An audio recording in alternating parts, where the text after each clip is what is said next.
So সবাইকে first of all good morning and welcome back to our channel. তো আশা করি সবাই ভালো আছো। তো আজকে দেখো একটা নতুন জিনিস।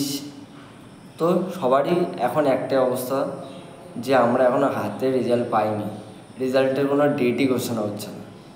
তো কবে ঘোষণা হতে পারে রেজাল্টের ডেট, নাকি আদৌ ঘোষণা হবে না এখন, নাকি কিছুদিন পরে বেরোতে পারে রেজাল্ট?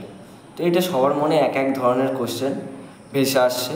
তো মতো অবস্থায় দাঁড়িয়ে তোমরা অনেকেই ভেঙে পড়েছো যে আমরা এবছর খুব ভালো করে পরীক্ষা দিলাম, তো আমরা কি এবার আমরা কি এই বছর কলেজে ভর্তি হতে পারবো না, নাকি আমাদের আবার পরের বছর পরীক্ষা দিতে হবে? তো এটা যেমনই কোশ্চেন আসে। আবার অনেকে ভাবছেন না আমি প্রাইভেটে ভর্তি হয়ে যাই, আমি প্রাইভেটে এখনও যেহেতু কোনো কাউন্সেলিং বা এখনও কিছু বেরোচ্ছে না রেজাল্ট, যেহেতু আমি প্রাইভেটে টাকা দিয়ে ভর্তি হয়ে যাই। তো এক একজনের কাছে এক এক রকম কোশ্চেন। তো সবার এই কোশ্চেন আজকে আমি সলভ করব। তো দেখো, ফার্স্ট অফ অল তোমরা যারা ভাবছো যে রেজাল্ট দেরি হতে পারে, তো সেইভাবে তোমরা নর্মালি বসে আছো, তোমরা যে রেজাল্ট বেরোবে তারপরে আমি সব কিছু করবো, তো এটা ভেবে এখনও পর্যন্ত বসে থেকো না। কারণ এবছর যদিও রেজাল্ট খুব তাড়াতাড়ি বের করে দেয়, তো তোমাদের কাউন্সেলিং ধরে নাও 10 থেকে 15 দিনের মধ্যে মোটামুটি কমপ্লিট করে দেওয়ার চিন্তাভাবনা করবে, বা 15 দিনের মধ্যে, মানে একটা মাসের হাফ পার্সেন্টের মধ্যে সব কিছু কলেজে মানে ভর্তি হওয়া থেকে শুরু করে কাউন্সেলিং সব কমপ্লিট হয়ে যাবে, এটা মাথায় রেখো। তো সেই সময় যদি ভাবো যে আমি ওই সময় গিয়ে আমি কলেজ দেখব, তো এটা করলে হবে না। তো সেটার জন্য আমি সবাইকে অ্যাডভাইস দিয়েছিলাম যে সবাই এই টাইমটাতে দাঁড়িয়ে এখন কলেজগুলো বাছাই করো, কলেজগুলো দেখো, ডিপার্টমেন্টগুলো দেখো, বুঝতে পারবে। তারপরে যখন কলেজে সিট ম্যাট্রিক্স আসবে, তুমি বুঝতে পারবে যে তোমার র্যাঙ্কের বেসে ওই কলেজটা হবে কি হবে না। তো এটা হচ্ছে পরের বিষয়। তো তোমাদের যে কাজটা আমি বলেছিলাম, আশা করি সবাই করেছো। তো তোমরা তোমাদের মতো ভালো করে কলেজগুলো সাজিয়েছো। এবার আমরা চলে আসি নেক্সট পয়েন্টটা। তো আমরা কি প্রাইভেট কলেজে এখন ভর্তি হয়ে যাব, নাকি আমি কাউন্সেলিংয়ের জন্য ওয়েট করে থাকবো? দেখো, তুমি প্রাইভেট কলেজে যদি ভর্তি হও, তোমাকে দুটো প্রসেসে, এক হচ্ছে কাউন্সেলিং থ্রু হয়, এক হচ্ছে ডোনেশন প্রসেস বা নর্মাল প্রসেসে। তো দেখো, তুমি যদি ভাবো যে আমি নর্মালি ভর্তি হবো, তো অনেক সময় থাকে কি কিছু কিছু প্রাইভেট কলেজে সেখানে তুমি পরীক্ষা দিলে তাও তুমি ভর্তি হবে, সেখানে তুমি ডোনেশন দিলে তুমি অ্যাডমিশন নিয়ে নিতে পারবে। কিন্তু কিছু আবার ওই সেম প্রাইভেট কলেজ তুমি যদি কাউন্সেলিংয়ের থ্রু হও, সো টাকাটা নর্মালি ভর্তির অ্যাডমিশন ফিস সেটা নেবে, প্লাস সেটা কাউন্সেলিংয়ের থ্রু যাচ্ছে, কিন্তু সেটার জন্য একটু ওয়েট করতে হবে। তুমি যদি ভাবো না আমি রেজাল্ট খারাপ হয়ে যায়, তাহলে তোমাকে বলবো তুমি দরকার বললে কাউন্সেলিং পর্যন্ত ওয়েট করে যাও, কাউন্সেলিংয়ের বেসে করো, তাহলে তোমার এক্সট্রা টাকা তোমার খরচ হবে না। তো দেখো, এগুলো সবই গেল। এবার আসল কথা হচ্ছে ওবিসি কেস, এটা কবে কমপ্লিট হবে। দেখো, তোমাদের WBJE রেজাল্ট দেওয়ার জন্য এক্সপেকটেশন 3টে ডেট দেওয়া হয়েছিল। প্রথম ডেট সেটাও ক্যান্সেল হলো, সেকেন্ড ডেট ক্যান্সেল হলো, থার্ড ডেট যেটা জুলাই মাসে আসার কথা ছিল, তো সেগুলো ধরে নাও আর আসার চান্স নেই।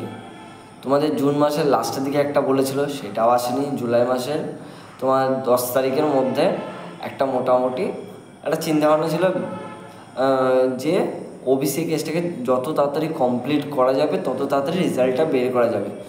সো সেই হিসাবে দাঁড়িয়ে এখন যদি তোমরা ভাবো যে তোমরা এখন রেজাল্ট যে আমরা খুব তাড়াতাড়ি পাবো, কিন্তু পাওয়া যাবে না। এই মতো অবস্থায় রেজাল্ট এখন খুব তাড়াতাড়ি পাওয়া যাবে না, কেননা ওবিসি কেস যদি কমপ্লিট না হয়, তাহলে তোমরা যদি রেজাল্ট পেয়েও যাও, যারা ওবিসি ক্যান্ডিডেট আছো তারা অ্যাজ এ জেনারেল হিসাবে বলো কলেজে অ্যাডমিশন নেবে, সেই হিসেবে তাদের ওই জায়গাতে দাঁড়িয়ে তারা অনেক প্রবলেম ফেস করতে পারবে। এটা হচ্ছে মেন কথা। যদি ভাবছো যে অনেকে এখন একটাই কোশ্চেন করেছিলে, দাদা আমি NCL সার্টিফিকেট বের করতে পারছি না, তো দেখো তোমরা SD অফিসে যাও, অন্তপক্ষে স্যারকে রিকোয়েস্ট করে বলো যে স্যার আমি WBJE কাউন্সেলিংয়ের জন্য ওবিসি NCL সার্টিফিকেটটা বের করার দরকার, সেটা একটু দিন। তো তারা সেভাবে অ্যাপ্রোচ করলে দিয়ে দেবে, আদারওয়াইজ বলো তারা দেবে না। কারণ এখন ওবিসি যেহেতু ঝামেলা, ওবিসি রিলেটেড NCL সার্টিফিকেট, তো সেটা অনেকে দিতে চাইবে না। তো স্যারদের কাছে অ্যাপ্রোচ করে তোমরা এটা করে নিলে তোমাদের কাছে সুবিধা। যদি পরবর্তীকালে কোনো সমস্যা হয়, তো তার কাছে সেটা সমস্যা তো সব ওবিসি ক্যান্ডিডেটই ফেস করবে, এটা হচ্ছে পরের বিষয়। তো তোমাদের এখন এই মতো অবস্থায় আমি যে যে জিনিসগুলো বললাম একটু মাথায় রাখো, এবং কি করবে সেটা আমি বলে দিলাম। তার পাশাপাশি দেখো, আমি যা মনে করছি, তোমরা এবছর যারা কলেজে অ্যাডমিশান নেবে, তোমাদের কলেজে অ্যাডমিশান যদি মোটামুটি সেপ্টেম্বরের মধ্যে কমপ্লিট না হয়, তোমরা সবথেকে বড় প্রবলেম ফেস করবে। প্লাস তোমাদের যে কারিকুলাম স্ট্রাকচার কলেজের, সেটা পুরোপুরি নষ্ট হয়ে যাবে।